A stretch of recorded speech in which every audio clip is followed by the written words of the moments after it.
The cries of thousands of protesters echoed in EDSA on the 53rd anniversary of the declaration of martial law by Marcos Sr. Their call: hold corrupt officials accountable, and for President Ferdinand Bongbong Marcos Jr. and House Speaker Martin Romualdez to step down. Marcos Gonzalez has a story. Marcos resign! Marcos resign! As early as 6 o'clock Sunday morning, the group of former CPP, NPA, NDF cadre Ka-Eric was already positioned in EDSA for the massive protest action against corruption.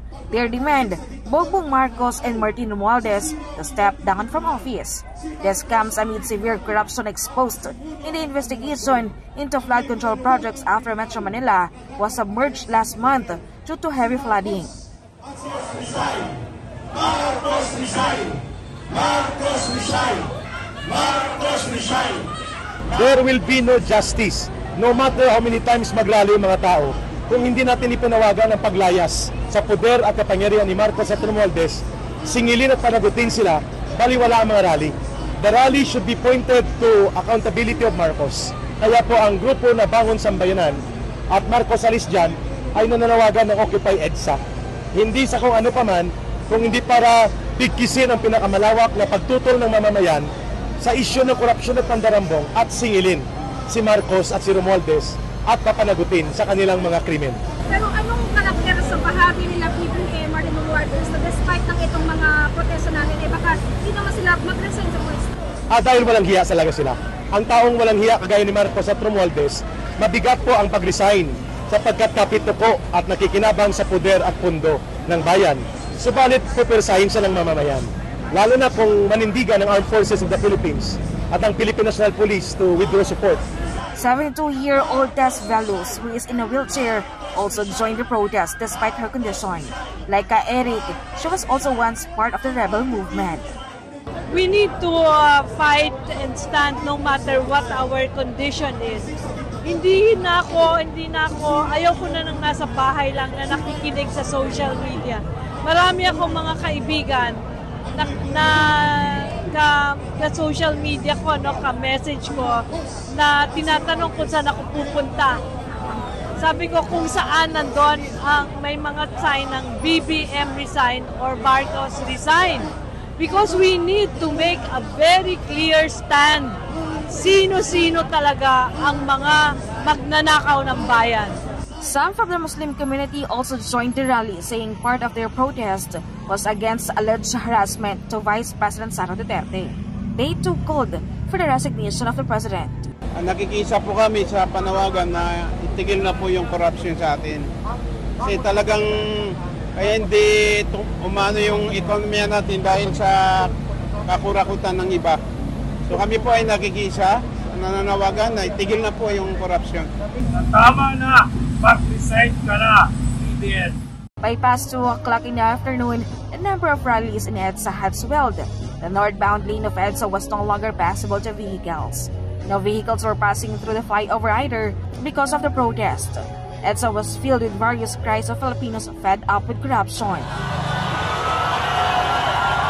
Those dressed as Darna and Spider-Man also did not miss the event, along with several personalities and artists who came to show support. By around 5 o'clock, the road was reopened, but was met by a noise barrage from motorists. Until nightfall, the protest did not subside. Some well-known personalities gave their statements, including political vloggers known as the Banateros. Nakakilabot dahil iba't ibang uri ng tao, ibang uri ng Pinoy, may mayaman, may mahirap. May nakikita pa nga tayong artista dito na nakikisa para panagutin ang mga korap na politiko sa ating gobyerno. Ito na ang tamang pagkakataon para magsama-sama tayo. Walang kulay, magsama-sama tayo bilang isang Pilipino. Panagutin ang tunay na may sala. Hindi yung pinapanawagan na wala namang kinalaman pero dinadawit nila. Kitang-kita po natin, kilala natin kung sino ang tunay na may sala. Huwag po tayo magbulag-bulagan. Huwag natin ilihis ang istorya. Magsama-sama tayo, mga kababayang Pilipino. Tapusin na natin ang kalokohan ito. Yung tagumpay, malapit na po. Huwag na po tayong bibitaw. sobrang nakakagalak po ngayon dahil talagang mararamdaman mo yung pagkakaisa ng bawat Pilipino ngayon. Kaya dyan sa mga kababayan ko, sa mga kababayan natin, samahan nyo pa kami dito. Ito na yung simula para paalisin ang mga korap sa ating gobyerno. Political vlogger Boss Dada also visited Bacolod for a prayer rally along with a call to free former President Rodrigo Duterte from the hands of foreigners in The Hague, Netherlands. Naniniwala ba kayo na prayers can move mountains?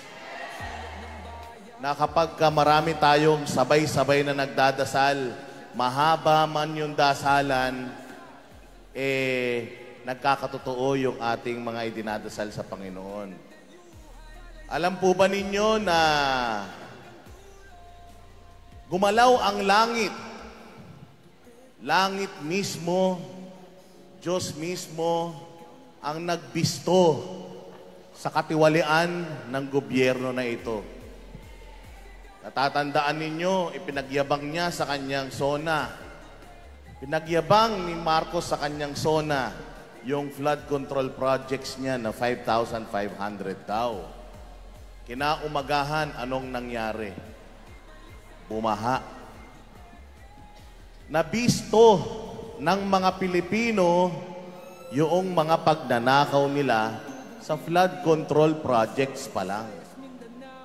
Sabi ng spokesperson ng Malacanang na hindi daw natin dapat pinagre-resign si Bongbong Marcos dahil siya daw ang nagsiwalat ng katiwalaan patungkol sa flood control project. Naniniwala ba kayo doon?